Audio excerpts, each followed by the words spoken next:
नमस्कार, मैं कुमारी श्रेया। शिक्षा की बात हर शनिवार कार्यक्रम के इस नए अंक में आप सभी शिक्षा प्रेमियों का हार्दिक स्वागत है, सादर अभिनंदन है। पिछले अंक की तरह इस अंक में भी आप सभी शिक्षकों के द्वारा पूछे गए सवालों के जवाब के साथ हमारे बीच उपस्थित हैं शिक्षा विभाग के अपर मुख्य सचिव doctor S Siddharth sir. Sir, बहुत बहुत स्वागत है आपका शिक्षा की बात हर शनिवार के इस नए अंक में। सर, आज का जो सबसे पहला सवाल है वो ट्रांसफर के संबंध में है। कहते हैं ट्रांसफर के संबंध में कुछ अपडेट देना चाहेंगे। देखिए, जैसे कि आपको पहले मैंने पिछली बार भी बताया कि 1,30,000 टीचर्स का ट्रांसफ़र हम लोगों ने जिले सब आवंटन किए गए थे और साथ ही साथ उनका स्कूल आवंटन की प्रक्रिया सभी जिलों में शुरू हो गई है। सभी डीओज़ ने अपना काम शुरू कर दिया है। हम लोग एवरीडे रिव्यू करते हैं और हम लोग उम्मीद करते हैं कि करीब जून 20 तक सभी शिक्षकों के इनबॉक्स में उनके नए स्कूल का आवंटन आ जाएगा और ताकि वे समय पे नए स्कूल में अपना योगदान दे सकें। हम लोगों ने दो चीज़ ज़रूर कहा है। एक तो है कि जैसे ही योगदान वो दूसरे स्कूल में देंगे, जिस भी तिथि को 30 जून से पहले, वे अपने पुराने स्कूल से स्वतः विरमित हो जाएंगे। उनको अलग से विरमिति लेने की ज़रूरत नहीं है। ई शिक्षा को ऑटोमेटिकली उनको विरमित कर देगा। और दूसरा ये था कि हम लोगों ने यह भी सभी को कहा कि आप लोग डीओ के कार्यालय में चक्कर नहीं लगाएं, क्योंकि पूरी गोपनीय और पारदर्शिता से स्कूल का आवंटन किया जा रहा है और आपको वैसे भी पता नहीं चलेगा कि आपका कौन सा जो रिकॉर्ड है और कौन सा पोस्टिंग ऑर्डर है वो आपको वैसे भी पता नहीं चलेगा। इसलिए आप थोड़ा धैर्य रखिए और 20 तारीख को जब अपने इनबॉक्स में देख लीजिएगा और साथ ही साथ नए स्कूल में अपना योगदान दें। तो ये हम लोगों ने ऑलरेडी कहा है। और ट्रांसफ़र पोस्टिंग में ज़्यादा चिंता मत करिए। आप लोग अपना छुट्टी मनाइए, अपने छुट्टी पे जाइए, छुट्टी मनाइए और अपने परिवार के साथ समय बिताइए। सर, अगला जो प्रश्न है वो ये है कि बच्चे छुट्टियों में क्या करेंगे? देखिए, इस बार हम लोगों ने छुट्टियां दी हैं और समय पे छुट्टियां अभी आ गई हैं और अगला सप्ताह से सब लोग छुट्टी पे रहेंगे। बच्चे दो चीज़ें कर सकते हैं, या तो अपने माता पिता के साथ विभिन्न स्थान घूम सकते हैं, और जो गांव में बैठे हैं, जो गांव में ही रह गए, उनके लिए हम लोग समर कैंप चला रहे हैं। और समर कैंप में विशेषकर जो क्लास 5 और क्लास 6 के जो बच्चे हैं उनके लिए समर कैंप है और इसमें मैथमेटिक्स, गणित, टीएलएम जैसी गतिविधियां हम लोग उस गांव में हम लोग कराएंगे। तो जो बच्चे घूमने जा रहे हैं अच्छी तरह घूमें और जो बाकी बच्चे बच गए हैं वे समर कैंप में भाग लें और अपना गणित और टीएलएम के माध्यम से मतलब शिक्षा विद जॉय, मतलब खुशी खुशी अपना कोई लें। दूसरा है कि हम लोगों ने, आपको जानकारी होगा, हम लोगों ने होमवर्क भी सभी कक्षाओं के लिए वेबसाइट में डाला है और सभी स्कूल के जो टीचर्स हैं वो डाउनलोड करके बच्चों को अपना होमवर्क लिखवाएंगे। तो जब भी आपको समय मिले तो बच्चे अपना होमवर्क करें और अभिभावक से अनुरोध है कि वे बच्चों को अपना होमवर्क करने में मदद करेंगे। सर, एक शिक्षिका हैं प्रियदर्शिनी नवादा से, कहती हैं छात्रों को गर्मियों की छुट्टी में दिए गए गृह कार्य को लेकर क्या विभाग द्वारा कोई अभिभावकों के लिए वीडियो या ऑडियो संदेश या व्हाट्सएप मैसेजिंग सामग्री साझा की जाएगी जिससे वे सही ढंग से मार्गदर्शन कर सकें? देखिए, हम लोगों ने चिट्ठी दी है और ऐसा कोई हम लोग वीडियो मैसेजेस नहीं देंगे।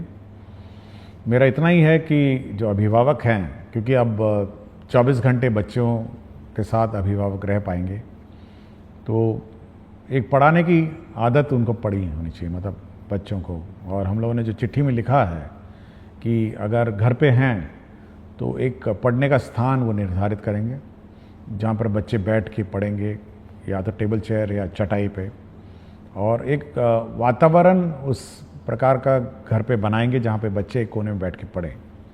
थोड़ा पोस्टर्स लगाएं, गणित के पोस्टर्स लगाएं और चार्ट पेपर लगाएं, ये सब थोड़ा वातावरण बने। तो जो बच्चे घर पे हैं, हम चाहते हैं कि एक पढ़ने की ललक माता पिताओं के साथ बैठ के हो उसकी, और ये लर्निंग प्रोसेस जो है उसको और रुचिकर बनाने की कोशिश करें, ताकि जब वे स्कूल में बाद में आएँ तो एक पढ़ने की ललक उसमें हो और एक पढ़ने की आदत हो, और बच्चे खेलें कूदें। मतलब छुट्टी का समय है, बरसात भी आई गई है, तो बच्चे अपना खुशी मनाएंगे। और जो बच्चे माता पिताओं के साथ घूमने गए हैं तो अपने जहाँ जहाँ स्थल गए हैं वहाँ पे लर्न करेंगे और सीखेंगे। हम लोगों ने होमवर्क भी इसी प्रकार दिया है कि जब आप बाहर जाएंगे तो किस प्रकार के गतिविधि और किस प्रकार की चीज़ें ऑब्ज़र्व करेंगे, और उसका आप रूपरेखा अपने होमवर्क में लिखेंगे। तो जब लौटेंगे तो आपका होमवर्क टीचर देखेंगे, चेक करेंगे, और आपने क्या आनंद और क्या आपने खेल कूद किया है इसके बारे में पूछेंगे। तो ये खुशी का माहौल होना चाहिए माता पिताओं के साथ, टीचर्स के साथ, अब बच्चों के साथ, कि वे छुट्टी मनाएं। सर अगला प्रश्न है कि नमस्कार सर मैं एक डाइट व्याख्याता हूँ। सर हम लोगों की छुट्टी से संबंधित अक्सर अलग अलग आदेश निकाले जाते हैं और उस आदेश के तहत हम लोगों को आर्थिक, शारीरिक के साथ साथ पारिवारिक समस्याओं का सामना करना पड़ रहा है। जैसे 3 दिन से अधिक की छुट्टी प्राचार्य स्तर से नहीं बल्कि निदेशक महोदय के स्तर से होगी। सर हम लोग मानसिक उत्पीड़न से गुजर रहे हैं, कृपया समाधान करने की कृपा करें। देखिए, अभी कुछ दिन पहले जो SCRT के डायरेक्टर ने पूछा कि सर स्कूलों में तो बंद है, क्या हम लोग ट्रेनिंग समर वेकेशन में कराएं नहीं कराएं। तो मैंने उनसे स्पष्ट कहा कि जब सब स्कूल बंद हैं, सब टीचर्स बाहर हैं, तो आप किस चीज़ का ट्रेनिंग कराएंगे। तो मेरे ख्याल से हम लोगों ने मना कर दिया, भाई जब टीचर्स ट्रेनिंग छुट्टी पे हैं तो डाइट उसके दौरान नहीं होगी। दूसरा है, हम लोग का ये विचार है कि जो छुट्टियां हैं वो सब ऑनलाइन ली जाए और प्रक्रिया भी ऑनलाइन हो। टीचर्स की जो प्रक्रिया है हम लोग ने स्पष्ट कर दिया है कि ऑनलाइन होगी, और आपको जानकारी होगा कि कुछ ही दिन पहले हम लोगों ने ये गाइडलाइन इशू किया है, इसमें स्पष्ट किया है कि किस प्रकार की छुट्टी कौन स्वीकृत करेगा और कितने दिनों में स्वीकृत करेगा। तो छुट्टियां स्वीकृति में स्पष्टता होनी चाहिए, ये हम लोगों का मत है। टीचर्स के लिए हम लोगों ने कर दिया है, तो डाइट के लिए भी हम कर देंगे। सर अगला सवाल कुमारी निधि प्राथमिक विद्यालय सुहाग किशनगंज से करती हैं। कहती हैं, एसीए सर को मेरा प्रणाम। महोदय, मेरे विद्यालय में शून्य निवेश पर एक निपुण बाल मंच कोना बनाया गया है, जिसमें बच्चे अपने मन की करते हैं और अपने द्वारा लिखी हुई कविताएं, कहानियां, अपने द्वारा हस्त निर्मित वस्तुएं और जो भी उन्हें मन करता है वह वहां पर बनाकर प्रदर्शित करते हैं। क्या ऐसा निपुण बाल मंच कोना हर विद्यालय के लिए तैयार किया जा सकता है?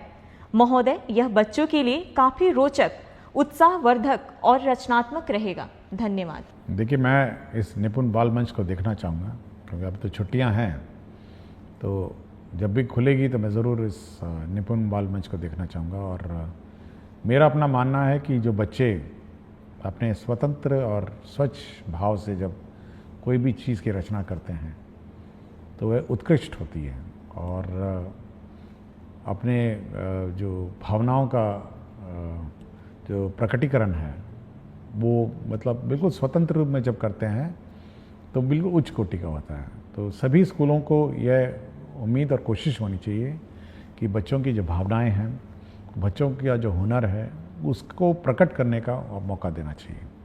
और मैं ज़रूर इस विद्यालय में इस मंच को देखना चाहूँगा जब भी मुझे समय मिलेगा। सर अगला सवाल, मैं एक भुक्तभोगी डाइट व्याख्याता हूँ। सर मुझे जानना है कि एक शिक्षक या व्याख्याता कितने घंटे तक बिना थके पूरी ऊर्जा के साथ पठन पाठन का कार्य निर्बाध रूप से जारी रख सकते हैं। सर हम लोग सुबह 8 बजे से प्रशिक्षण शुरू करते हैं और 6:30 तक ये चलता रहता है। सर विगत कुछ वर्षों से इस तरह का थकाऊ, उबाऊ और नीरस प्रशिक्षण देते देते हम लोग ऊर्जा विहीन हो चुके हैं। कृपया मार्गदर्शन देने की कृपया करें। देखिए, बड़ी चिंता का विषय है। मैंने और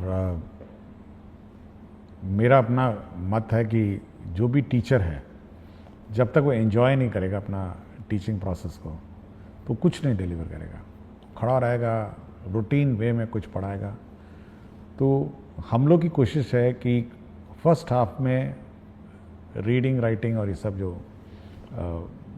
भारी भड़कम टीचिंग है वो होनी चाहिए, और सेकंड जो पार्ट है जो लंच के बाद है उसमें रोल प्लेज होना चाहिए कि टीचर को कैसे पढ़ाना है, स्टूडेंट्स को कैसे इंटरेक्ट करना है। तो हम एक बार फिर से इसको रीलुक करेंगे छुट्टियों में कि कैसे पाठ्यक्रम पढ़ाए जाए, क्योंकि हेवी पाठ्यक्रम पढ़ा के आप डिलीवर नहीं कर सकें।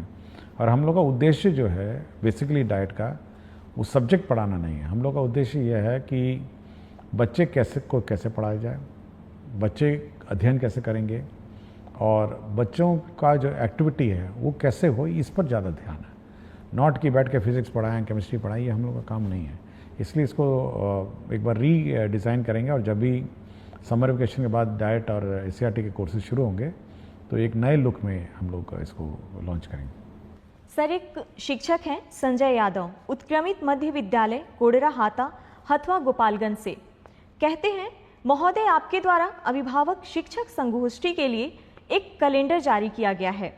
अभी से पूर्व भी संगोष्ठी का आयोजन कई मर्तबा किया जा चुका है, पर संगोष्ठी से संबंधित प्रधानाध्यापक और प्रभारी प्राचार्य के नाम से जो पत्र कल के डेट में आपकी तरफ से निर्गत हुआ है, वह हमें यह सीख देती है कि किसी आयोजन अथवा मौका को अत्यंत महत्वपूर्ण कैसे बनाया जाता है। क्या इस मौके पर हम अपनी कक्षाओं के बच्चों का मासिक मूल्यांकन रिपोर्ट अभिभावकों को बता सकते हैं, ताकि हमारे बच्चे का अपडेट अभिभावकों को मिल सके?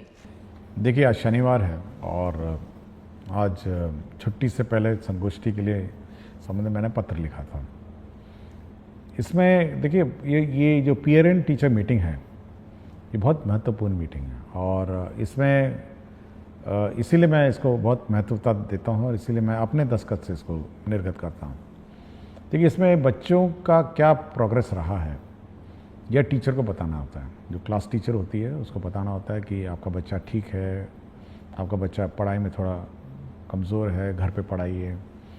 उसके प्रोग्रेस के बारे में पेरेंट्स को बिल्कुल स्पष्ट होना चाहिए। मैथ्स का, फिजिक्स का, रीडिंग है, सब है। तो ये बिल्कुल बहुत ही महत्वपूर्ण है, और अगर यदि बच्चा समय पे स्कूल नहीं आता है तो माता पिताओं को उसको बोलना भी पड़ता है।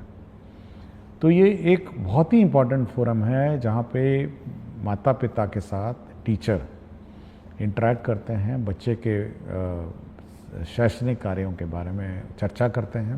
देखिए, स्कूल में तो टीचर गाइड करते हैं, लेकिन घर पे माता पिता गाइड करते हैं, और एक बहुत महत्वपूर्ण गाइड करने का एक माध्यम है। इसलिए माता पिता को भी पता होना चाहिए कि उनका बच्चा क्या कर रहा है, स्कूल में कैसी पढ़ाई कर रहा है, क्या उसकी रुचि है। तो ये बहुत महत्वपूर्ण कार्य है। और हम लोगों ने आज जो लास्ट पेरेंट टीचर मीटिंग है छुट्टी से पहले, वह इसीलिए किया कि बच्चों को पता होना चाहिए कि स्कूल ने उनको होमवर्क दिया। हो सकता है माता पिता को नहीं पता चले कि आज होमवर्क भी दिया है, या पेरेंट्स को क्या करना है, समर कैंप के बारे में वो जानकारी देंगे, और पेरेंट्स को क्या छुट्टियों में बच्चों के साथ करना है, इसके बारे में गाइड करने के लिए ही आज जो पेरेंट टीचर मीटिंग का आयोजन किया जा रहा है।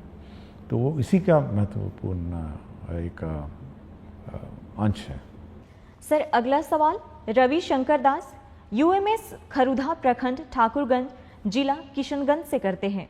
आदरणीय एससीए सर, हमारे विद्यालयों में प्रत्येक शनिवार को जिस प्रकार बैकलेस सैटरडे में विभिन्न प्रकार के एक्टिविटीज को शामिल किया गया है, उसमें योग को भी समाहित करने की कृपा की जाए, जिससे हमारे बच्चों को योग का लाभ प्राप्त हो सके। देखिए, बैकलेस सैटरडे में कुछ तो हम लोग फिक्स्ड आइटम्स हैं, कुछ तो हम लोगों ने ये जारी कर दिया है, और आप वेबसाइट में नया बैकलेस सैटरडे के गाइडलाइंस देख सकेंगे। इसके अलावा स्कूल पर ये हम लोगों ने छूट दी है कि योग करें या जो भी सिखाना चाहे, क्योंकि अगर हम लोग कंपलसरी कर देंगे, यह संभावना है कि वहाँ लोकल टीचर नहीं मिलेंगे। तो यह स्कूल पे छोड़ दिया गया है कि इसके अतिरिक्त जो करना चाहें और जो एक्टिविटी करना चाहें तो वो कर सकते हैं। और योग बहुत अच्छी बात है, और बहुत सारे स्कूल कराते भी हैं। तो बैकलेस सैटरडे में बिल्कुल फ्रीडम है, जो करिकुलम है उसके अतिरिक्त है। डिज़ास्टर पे बात होती है, संगीत के बारे में बात होती है, स्पोर्ट्स के बारे में बात होती है, और बच्चे को जो की चीज़ रुचि और जो क्यूरोसिटी है उसके बारे में बात होती है। इसलिए हम लोग बिल्कुल छूट दी हुई है। ये बिल्कुल टाइड अप सैटरडे नहीं है कि यही करना है और इसी पर काम करना। सर, एक शिक्षिका है बेबी कुमारी गोनवा पोवारी उच्च विद्यालय से, कहती हैं सर, क्या हर महीने होने वाली अभिभावक शिक्षक संगोष्ठी के लिए कोई एकीकृत रिपोर्टिंग प्रारूप या पोर्टल विभाग उपलब्ध कराएगा जिससे सभी विद्यालय एक समान रूप से रिपोर्ट भेज सके? देखिए, इतना रिपोर्ट अगर आने लग जाए तो हम लोग का तो विभाग बिल्कुल का सर चकरा जाएगा, और ज़्यादा रिपोर्ट हम लोग को चाहिए भी नहीं। हम लोग देखिए, हम लोग ये उम्मीद करते हैं कि अभिभावक और जो शिक्षकगण उस स्थानीय स्तर पर समस्याओं का समाधान करेंगे, स्थानीय स्तर पर अपना हल निकालेंगे। अब हर चीज़ हम रिपोर्ट लेके, हर चीज़ हम अगर इकट्ठा करने लगे तो उसका कोई हल हम नहीं निकाल पाएंगे। हाँ, फीडबैक अगर आपके पास है कोई संगोष्ठी के बारे में कि कैसे अच्छा करना है या उसमें सुधार करना है, तब तो बात सही है, लेकिन हर चीज़ का रिपोर्ट हम नहीं ले सकते ना। ये हम चाहते हैं कि पेरेंट और स्टूडेंट और टीचर आपस में स्थानीय स्तर पर विचार करें और मामले का समाधान निकालें। सर, एक शिक्षिका है अंकिता दरभंगा से, कहती हैं सर, कुछ स्कूलों में अभी भी कुछ बच्चों को अभ्यास पुस्तिकाएं नहीं मिली हैं। क्या इसके लिए एक तेज ट्रैक शिकायत निवारण प्रणाली बनाई जा सकती है जिससे हम संगोष्ठी से पहले यह सुनिश्चित कर सकें? देखिए, मैंने कहा था कि छुट्टियों से पहले सभी किताबें मिल जाएं, और अगर मिली नहीं तो मैं ऑब्वियसली संबंधित में कार्रवाई करूँगा। मैंने बहुत स्पष्ट कहा था, और ये कहा था कि बच्चे छुट्टियों से जाने से पहले किताब लेके जाएंगे और पढ़ेंगे। एक बार हम लोग रिव्यू करेंगे अभी, क्योंकि छुट्टियां हैं, कि किस किस को किताबें नहीं मिली और किस कारण से नहीं मिली। लेकिन ये यदि नहीं मिली है तो बड़ा चिंता का विषय है। मैं पहले भी बोल चुका हूँ, और पिछली बार भी मैंने कहा, एक बच्चे ने किताबों के बारे में चर्चा भी की थी, तो अगर नहीं मिली तो मैं इस पर एक बार समीक्षा करूँगा और देखेंगे, इसको कोई रिजॉल्व करने की कोशिश करूँगा। और अगर कोई इशू होगा तो हम लोग कोशिश करेंगे कि अब तो टीचर तो है नहीं, तो बच्चों को आइडेंटिफाई करना भी मुश्किल है, तो एटलीस्ट जो छूट गए हैं, जिस दिन स्कूल खुलेगा वहाँ पर उस किताबें रखी रहेंगी। सर, अगला सवाल है, सर, पीटीएम के लिए निर्गत पत्र अत्यंत शानदार है। आप तो सबसे बड़े पदाधिकारी हैं, हम शिक्षक तो पीटीएम अच्छे से ही करेंगे, पर शिक्षा विभाग के पदाधिकारी यदि विद्यालयों में पीटीएम को देख पाते तो निश्चित रूप से इसकी गुणवत्ता में बढ़ोतरी होती। देखिए, पीटीएम के बारे में हम लोगों ने ज़रूर आंकड़े मांगे हैं कि कितने बच्चे आए थे, कितने माता पिता आए थे और क्या चर्चा हुई थी। तो एक गूगल शीट हम लोगों ने निदेशक के माध्यम से हम लोगों ने निर्गत किया है, तो उतना डेटा तो हम लोग को आ ही जाएगा कि कितने माता पिता पेटीएम आए थे और क्या हुआ था। मैंने जैसा कहा, देखिए, हर चीज़ को अब हम लोग इतनी क्षमता भी नहीं है कि इतनी बड़े 77,000 स्कूल में पीटीएम हो रहा है तो मॉनिटरिंग है। बट हाँ, फ़ोटो है उसमें, आपके पीटीएम का फ़ोटो है कि सच्ची में पीटीएम हुआ था या नहीं हुआ था, ये सब रिकॉर्ड्स है। और मैं चाहता हूँ कि कुछ ज़्यादा मतलब मॉनिटरिंग, इतनी मॉनिटरिंग मत करवाइए कि मतलब व्यवस्था में हम कन्फ्यूजन में हो जाएं। टीचर्स और स्टूडेंट और पेरेंट्स अपनी कोई व्यवस्था करवाइए और इस व्यवस्था को अपने संचालन कराइए। सर, अगला सवाल आशीष कुमार विद्यालय प्राथमिक विद्यालय तिरसकुंड जिला अररिया से, कहते हैं सरकारी विद्यालय में विद्यालय अभिभावक गोष्ठी एक बहुत ही सकारात्मक पहल है। जिस प्रकार टीचर ऑफ द मंथ का पुरस्कार विभाग द्वारा दिया जाता है, विद्यालय भी हर गोष्ठी में एक बेस्ट परफॉर्मेंस देने वाले बच्चों के अभिभावक को सम्मानित करे और वर्ष के अंत में सभी गोष्ठी में सबसे अधिक सक्रिय अभिभावक को सम्मानित करे तो इस कार्यक्रम में और अधिक सक्रियता बढ़ सकती है। देखिए, हर स्कूल का अपना विद्यालय संचालन समिति है और हम चाहेंगे कि उस विद्यालय संचालन समिति है, जो कमिटी है, उसमें जो अभिभावक हैं वही सदस्य रहते हैं और थोड़ा बढ़ चढ़ कर अपना योगदान देंगे। हम लोगों ने टीचर्स ऑफ द मंथ का कॉन्सेप्ट लाए थे कि हर टीचर को हम लोग पुरस्कृत मेरे दस्तखत से जाता है। स्टूडेंट को भी हम लोग अवार्ड करते हैं कि स्टूडेंट ऑफ द वीक के। ये होना चाहिए कि जब भी अब पेटीएम होता है वहाँ पर उस पेरेंट्स के सामने इस बच्चे को पुरस्कृत करिए कि ये one of the best student है। इससे दो कारण हो सकते हैं। एक तो जो अभिभावक हैं वो प्राउड फील करेंगे, देखिए मेरे बेटे को स्टूडेंट ऑफ द वीक या 15 दिन में जो भी है अपना फोर्टनाइट है इसको पुरस्कार मिला। और दूसरे जो अभिभावक हैं उनको ये प्रेरणा होगी कि भाई मेरा बच्चा भी अच्छा परफॉर्म करे। तो ये बहुत ही इम्पोर्टेंट फोरम है कि उस फोरम पर के सामने आप ये पुरस्कार देंगे, तो ये एक अच्छी बात होगी। मतलब ये कि उस पेरेंट्स के सामने सभी पेरेंट बैठे हुए हैं तो बच्चों को पुरस्कृत की जाए। सर, आज का आखिरी सवाल। सुहानी कुमारी वर्ग 7वीं कन्या मध्य विद्यालय अमला की छात्र हैं। कहती हैं, सर मुझे सारी किताबें मिल गई है, उसके लिए सर का धन्यवाद।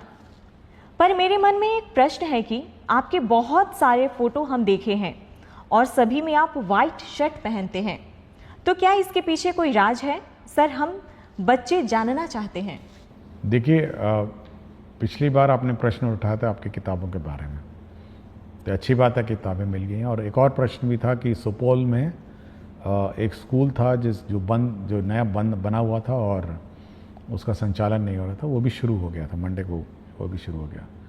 तो जो भी प्रश्न पिछले बार इश्यूज़ उठे थे उनका समाधान हो गया है। जहाँ तक वाइट शर्ट की बात है, देखिए इसकी दो कारण हैं।